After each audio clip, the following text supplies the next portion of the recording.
अब ऑडिट वाले पेपर वाले टाइम में मेरे को इतना ज़्यादा डर लग रहा था भाई कि मैंने कुछ पढ़ा ही नहीं है 1.5 महीने से। इवन 1.5 डेज़ के टाइम पे मतलब इतनी घबराहट हो रही थी, मैं पढ़ ही नहीं पा रहा था। हेलो, सौरभ दिस साइड, और मैं आज अपनी पूरी स्टोरी बताने वाला हूँ, अपनी पूरी जर्नी जो मैंने ग्रुप 2 में की है। काफ़ी ज़्यादा इंटरेस्टिंग होने वाली है, तो एंड तक ज़रूर देखना, क्योंकि काफ़ी चीज़ों से तुम भी रिलेट कर पाओगे और शायद बहुत सारी चीज़ों से तुम्हें सीखने को भी मिलेगा, क्योंकि मैं इसके अंदर अपने बिजनेस से रिलेटेड भी बातें बताने वाला हूँ।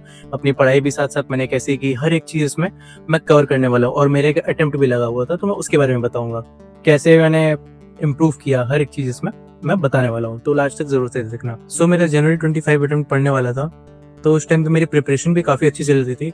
पर लेकिन उस टाइम पे ये हुआ कि 15 नवंबर को, नवंबर में 15 नवंबर को तुम्हारी डील क्रैक हुई थी। नवंबर के टाइम पे हमारा कैफे में पार्टनरशिप का प्लान बना मेरे भाई का, कि कैफे में पार्टनरशिप करना है। तो अब घर में कोई नया बिजनेस होने वाला है, तो भाई उसमें तो फिर हम लगेंगे ही। तो उस चक्कर में फिर मेरा पढ़ाई में पेज टूटने लगा था, क्योंकि वहाँ पे पार्टनरशिप कर रहे थे। उसके बाद फिर अब नया नया बिजनेस है, तो वहाँ पे थोड़ा टाइम तो देना ही पड़ता है, चीज़ों को समझना पड़ता है, देखना पड़ता है, और ऐसी ऐसी चीज़ें जानने को मिली वहाँ पे, तो मैं क्या ही बताऊँ मैं। तो उस चक्कर में मेरा पढ़ाई का बहुत ज़्यादा लॉस होने लग गया था, बट मैं कर रहा था थोड़ा थोड़ा करके। उसके बाद फिर पूरा नवंबर इसी तरह बीत गया, हल्की फुल्की पढ़ाई कर रहा था और साथ साथ में कैफे भी देख रहा था, और ग्रुप 2 एग्जाम भी था मेरा जनवरी के अंदर। फिर दिसंबर आया, दिसंबर में तो कंप्लीट मेरा फ्लो एकदम खत्म हो गया। वहाँ पे क्या हुआ कि मेरा कंस्ट्रक्शन का काम स्टार्ट होने लग गया था कैफे का, क्योंकि पहले रूफ टॉप था, तो बल्कि वहाँ पे बहुत ज्यादा बंदर आ जाते थे।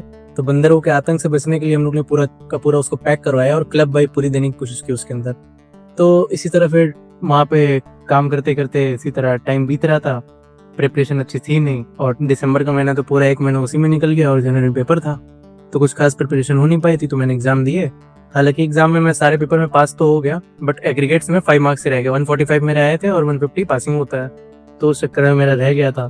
तो उसके बाद फिर मैंने क्या किया कि मैंने मई 25 का जो है उसमें एग्जाम फॉर्म भर दिया उसी टाइम पे।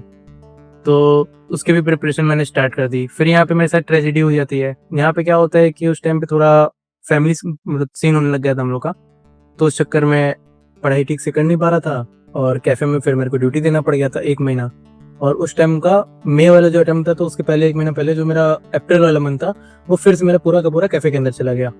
तो वहाँ पे फिर से मेरी प्रिपरेशन नहीं हो पा रही थी, क्योंकि जनवरी का जो रिजल्ट आया हुआ था वो शायद मार्च की स्टार्टिंग वगैरह में कुछ आता है।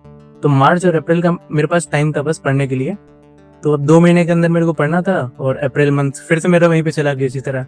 तो उस चक्कर में मैं पढ़ नहीं पा रहा था, और फिर मैंने प्लान किया कि काम करते हैं कि कॉस्टिंग और एफएमएसएम के अंदर एग्जामिशन स्कोर करते हैं, और सितंबर के टाइम पे ऑडिट को देके निकाल देंगे। तो ये प्लान था मेरा। तो एग्जाम फॉर्म मैंने भरा हुआ था, मेरे पास 15 दिन का टाइम था। मैंने उस टाइम पे कॉस्टिंग पढ़ा, तब बढ़िया से पढ़ा, और उसी टाइम पे वो इंडिया पाकिस्तान वाले सीन भी होने लग गया था, तो उस चक्कर में हम लोग का एग्जाम भी पोस्टपोन हो गया था। तो वहाँ पे थोड़ा सा और मेरे को टाइम मिल गया था, 15-20 दिन का मेरे पास लगभग टाइम था। तो मेरा कॉस्टिंग का पहला पेपर होता है, ठीक है। तो पेपर काफ़ी ज़्यादा मतलब ट्रिकी आया हुआ था, हालांकि मैंने पढ़ा अच्छे से था उसमें। उन 15 दिनों में मैंने एकदम बहुत अच्छे से पढ़ लिया था, तो मेरे को पेपर ईजी लग रहा था। बट मेरे को समझ में आ रहा था कि बाकी बच्चों के लिए तो ये टफ होने वाला है। तो पेपर तो मेरा अच्छा गया उस दिन। उसके बाद फिर बात आती है ऑडिट की। अब ऑडिट वाले पेपर वाले टाइम में मेरे को इतना ज़्यादा डर लग रहा था भाई कि मैंने कुछ पढ़ा ही नहीं है 1.5 महीने से। इवन 1.5 डेज़ के टाइम पे मतलब इतनी घबराहट हो रही थी, मैं पढ़ ही नहीं पा रहा था। रात भर मेरे को नींद नहीं आ रही थी। फिर उसके बाद फिर सुबह उठा हूँ मैं, फिर मेरे को फ्रेंड का कॉल आता है कि भाई कैसी प्रिपरेशन हुई तुम्हारी। तो उस टाइम पे एकदम दिमाग मेरा खराब हो गया। मैंने तुरंत से बुक उठाई है, और पता नहीं भगवान उस टाइम पे मेरे साथ थे। मैंने उन 15 मिनट में जितने पन्ने पलटे ना, वही क्वेश्चन मेरे एग्जाम के अंदर आ गए, और इतना ईजी पेपर आया था। लाइक बिना पढ़े मैंने ऑडिट पास कर लिया। यार इसको किस्मत का ही बोलेंगे, मैं किस्मत का ही इसमें अजूबा हो गया मेरे साथ।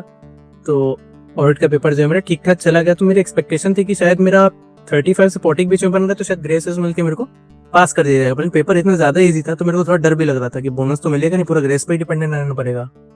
तो उसके बाद फिर एफएमएसएम की बारी आती है। तो एफएमएसएम में मैं प्रिपरेशन तो अच्छी की थी, बट अगेन एसएम के अंदर मेरे को कुछ खास मार्क्स मिले नहीं, तो मेरा एग्जामिशन रह गया था उसमें। 56 मार्क्स है उसमें, और बाद में कॉस्टिंग में मेरे 76 थे, और और ऑडिट में तो बॉर्डर पे 40 नंबर से मेरा एग्जाम क्लियर हो गया था। और जब 1.5 डेज वाला टाइम था ना ऑडिट वाला, तो उस टाइम पे मेरे को ये डर लग रहा था कि कहीं कल मैं एग्जाम देने जाऊँ और ऐसा ना हो जाए कि 3 घंटे इधर उधर मैं मुंह ताकूं। लेकिन किस्मत अच्छी थी, पेपर तो अच्छा चला गया। हालांकि 2 घंटे के अंदर मैंने पेपर कंप्लीट कर लिया था। पेपर बहुत ज़्यादा ईजी आया हुआ था उस टाइम पे, 40 नंबर हो गया तो क्लियर हो गया था आराम से। और बाकी कुछ बच्चों का डाउट रहता है कि 15-20 दिन 1 महीने के अंदर क्या पेपर क्लियर किया जा सकता है सीए का, तो हाँ किया जा सकता है। शर्त ये है कि आपका ऑलरेडी मतलब रिपीटर हो तो यार आपकी प्रिपरेशन ऑलरेडी रहती है उस हिसाब से। तो अगर प्रिपेयर्ड हो ऑलरेडी तो वहाँ पे आपका 15-20 दिन 1 महीने के अंदर आप आराम से कर लोगे पूरा का पूरा। और थोड़ा सा लक का भी सीन रहता है कि जो आपने पढ़ा है वो एग्जाम में आ जाए। तो और तो कुछ नहीं कहना है मुझे, पहली बार इस टाइप की वीडियो बना रहा हूँ मैं, तो सपोर्ट दिखाना, चैनल को सब्सक्राइब कर लेना, वीडियो को लाइक कर देना। Thank you.